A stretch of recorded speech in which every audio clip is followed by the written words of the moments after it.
السلام علیکم ورحمۃ اللہ وبرکاتہ۔ قال النبی صلی اللہ علیہ وسلم اذا مات الانسان انقطع عنه عمله الا من ثلاث او كما قال النبی صلی اللہ علیہ وسلم۔ میں کوئی لمبی چوڑی گفتگو نہیں کرنا چاہتا آپ احباب کے سامنے، جو ضروری مسائل تھے آپ نے سن لیے، ضروری باتیں آپ نے اپنے ذہن میں بٹھا لیے۔ اللہ پاک آپ سب کو جزائے خیر عطا فرمائے۔ تو مجھے شکریہ کے لیے بلایا گیا ہے۔ میں آپ تمام احباب، مساجد کے امام، اسی طرح مساجد کی انتظامیہ، جتنا احباب بھی آپ تشریف لائے، اللہ کی رضا کے لیے آپ یہاں آئے، اللہ پاک آپ سب کا آنا قبول و منظور فرمائے۔ یقینی بات ہے مصروفیت کے اس دور میں وقت نکالنا بہت بڑی بات ہوتی ہے۔ میں آپ سب کی عظمت کو سلام پیش کرتا ہوں، اللہ پاک آپ سب کو جزائے خیر عطا فرمائے۔ معزز سامعین و حاضرین، صرف یہ بات میں آپ احباب کے سامنے پہلے بھی کرتا ہوں، آج بھی یہی صرف ایک بات آپ کے سامنے کرنا چاہتا ہوں کہ معزز سامعین و حاضرین، جب تک زندگی ہے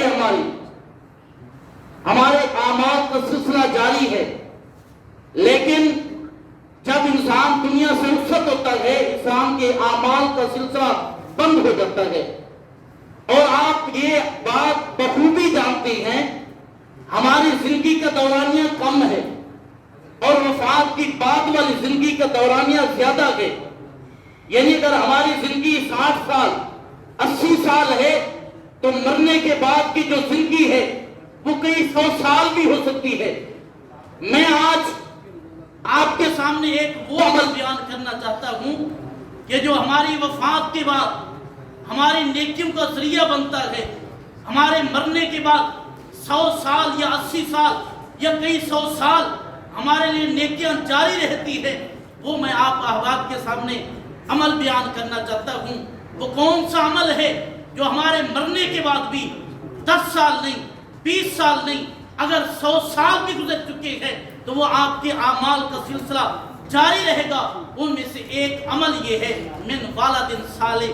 اگر آپ نیک اولاد چھوڑ کے جاتے ہیں، آپ دنیا سے رخصت ہو چکے ہیں، قبر کے مہمان بن چکے ہیں، 20 سال 30 سال 100 سال 1000 سال تک اگر آپ قبر میں رہے، آپ کے مرنے کے بعد بھی آپ کی نیک اولاد جب آپ کے لیے دعائیں کرے گی، نیک اولاد آپ کے لیے دعائیں کریں گے اور اچھے اعمال کریں گے، تو قبر کے اندر بھی اللہ وحدہ لا شریک آپ کو اجر اور ثواب عطا فرماتے رہیں گے۔ اور صدقہ جاریہ، ہمارے یہاں فاضلین موجود ہیں، مسجد کے متولیان موجود ہیں۔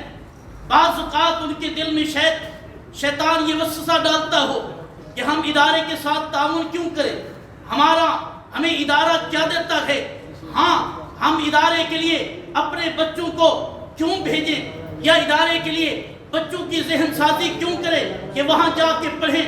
تو ان کے لیے ایک گزارش ہے، اگر آپ کسی بچے کو تیار کر کے ادارے کے لیے بھیجتے ہیں، اگر آپ کسی بچے کو ذہن سازی کر کے ادارے کے لیے وقف کرتے ہیں، وہ آپ کے لیے صدقہ جاریہ بنے گا اور آپ کے مرنے کے بعد بھی اس کا اجر و ثواب آپ کے اعمال کے اندر، آپ کی نام اعمال کے اندر جاری رہے گا۔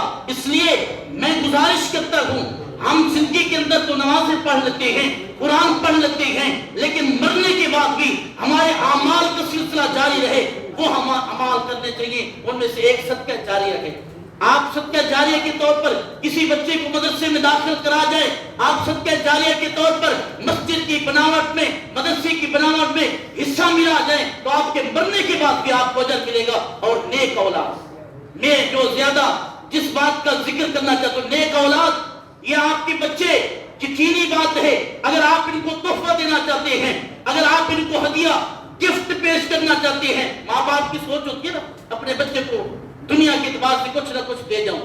کوئی اپنے بچوں کو زمینیں دے کے جاتے ہیں، کوئی اپنے بچوں کو مکان خرید کر کے دے دیتے ہیں، کوئی اپنے بچوں کے مستقبل کے لیے ان کو اعلیٰ تعلیم دنیا کی اعلیٰ تعلیم کے لیے ان کو وقف کر دیتے ہیں، اور یہ اپنے بچوں کے بارے میں سوچتے ہیں۔ جامع ترمذی کی ایک روایت ہے، آپ علیہ الصلوۃ والسلام فرماتے ہیں، اگر کوئی باپ چاہتا ہے میں میں اپنے بچے کو تحفہ دوں، اپنے بیٹے کو گفٹ دوں، اپنی بیٹی کو ہدیہ دوں، سب سے قیمتی ترین تحفہ من آداب حسن، آپ اپنے بچے کو اچھا آداب سکھا دیں، اچھے اعمال کرنے سکھا دیں، قرآن و حدیث کی تعلیم سکھا دیں۔ گویا کہ آپ نے اپنے بچے کو اتنا بڑا تحفہ دیا ہے، کائنات کا کوئی تحفہ اس کا مقابلہ نہیں کر سکتا۔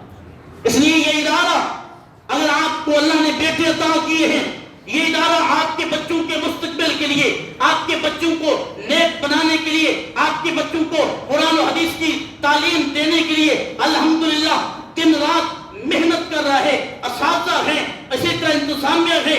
یہ انشاءاللہ یہ ادارہ آپ کے بچوں کو آپ کے لیے ایسا بنائے گا کہ آپ کے مرنے کے بعد بھی یہ آپ کے بچے آپ کے لیے صدقہ جاریہ بنیں گے۔ اس لیے آپ اپنے بچوں کو خدا را دینی تعلیم کے لیے وقف کریں۔ اگر یہاں مدارس میں پڑھا سکتے ہیں ضرور پڑھائیں، اگر نہیں پڑھا سکتے آپ ان بچوں کو اچھے آداب ضرور سکھائیں، وہ نمازی ضرور بنے، آپ کے بچوں کو جنازہ ضرور آتا ہو، آپ کے بچوں کو پاکی ناپاکی کے احکامات ضرور معلوم ہو، تاکہ یہ بچے ہمارے مرنے کے بعد بھی ہمارے لیے صدقہ جاریہ بن سکے۔ آخری بات، ایک باپ کو قیامت والے دن کھڑا کیا جائے گا اور کہا جائے کہ یہ نیکیاں، یہ ساری نیکیاں تیری ہیں۔ وہ کہے گا اے اللہ، میں دنیا میں نمازیں تو پڑھتا تھا، اچھے اعمال کرتا تھا، لیکن اتنے اچھے اعمال بھی نہیں تھے کہ اتنے نیکیوں کے انبار نظر آ رہے ہیں۔ تو اللہ تعالیٰ فرمائیں گے دنیا میں تو نیک اولاد چھوڑ کے آیا تھا، اپنے بچے کو قرآن کا حافظ بنایا تھا، اپنے بچے کو نمازی بنایا تھا، اپنے بچے کو عالم دین بنایا تھا، مدارس کے لیے وقف کیا تھا۔ تیرے مرنے کے بعد تیرا بچہ تیرے لیے دعائیں کرتا تھا، تیری بیٹی تیرے لیے دعائیں کرتی تھی، تیرا بیٹا تیرے مرنے کے بعد اچھے اعمال کرتا تھا، ان کی وجہ سے میں اللہ وحدہ لا شریک نے تیری نیکیوں کے اندر اضافہ فرما دیا۔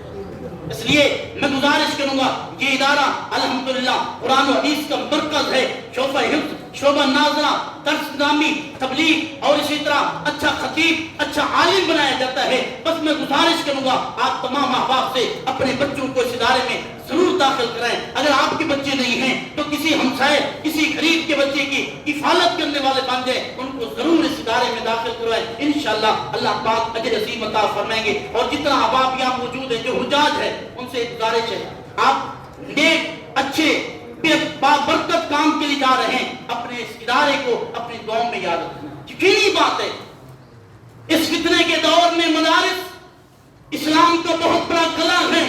اگر یہ مدارس مٹ جائیں تو دین اسلام بھی مٹ جائے گا۔ یہ مدارس اسلام کی بقا کا ذریعہ ہے۔ تو حجاج سے میں گزارش کروں گا آپ اپنے اس بابرکت سفر میں بھی، سفر کی حالت میں دعا قبول ہوتی ہے، اس بابرکت سفر میں بھی، اور جب آپ اللہ کے گھر میں پہنچے تو اپنے اس ادارے کے لیے خصوصی دعائیں کرنی ہیں کہ اللہ پاک اس ادارے کو، اس مرکز کو، پورے علاقے کے لیے، پورے علاقے کا جتنا لوگ بھی ہیں، اللہ پاک ان سب کے لیے ہدایت کا ذریعہ بنا۔